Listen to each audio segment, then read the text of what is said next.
Russian President Vladimir Putin has ordered a 36-hour ceasefire in Ukraine for Orthodox Christmas.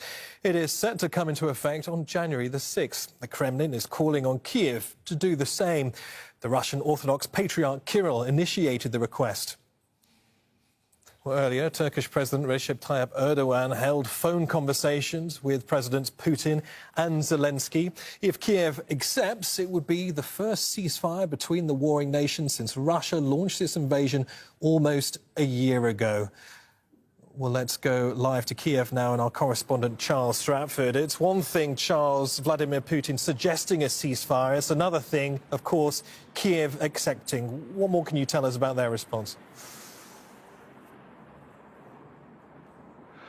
Well, certainly at this stage, it seems highly doubtful that Ukraine would accept such an offer from President Putin. As you say, this initially comes from a suggestion made by the Moscow Patriarch Kirill, Russian Patriarch Kirill there, looking for this 36-hour ceasefire from midday, which effectively would be on Orthodox Christmas Eve, right the way through the next day, Christmas Day, until 12 midnight. And it was a response to Patriarch Kirill's suggestion that we heard from an advisor in the president's office, Mikhail Podolyak, and he just called this a cynical trap. So we haven't had any official statement yet by President Zelensky, but one can only assume that it's going to be consistent with what Mr. Podolyak said.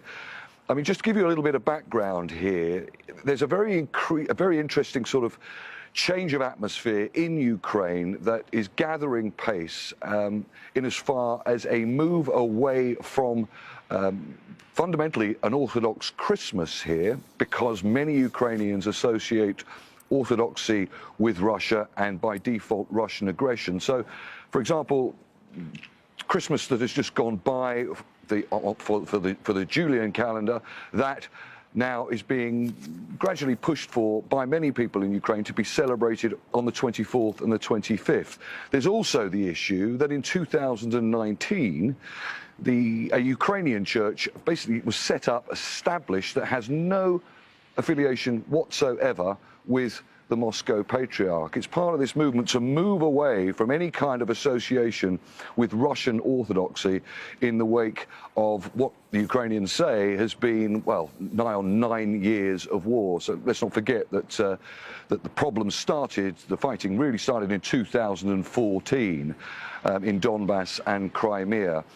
And there's also the additional issue of the fact that New Year's Eve, New Year's Day saw some of the heaviest bombardments by Russia using drones and cruise missiles, trying to attack infrastructure, we understand here, right the way across Ukraine, and has crippled much of that infrastructure and left a lot of people in darkness without heat or electricity. So it seems highly, highly unlikely at this stage that the Ukrainian government and Ukrainian military will agree to such an offer by President Putin.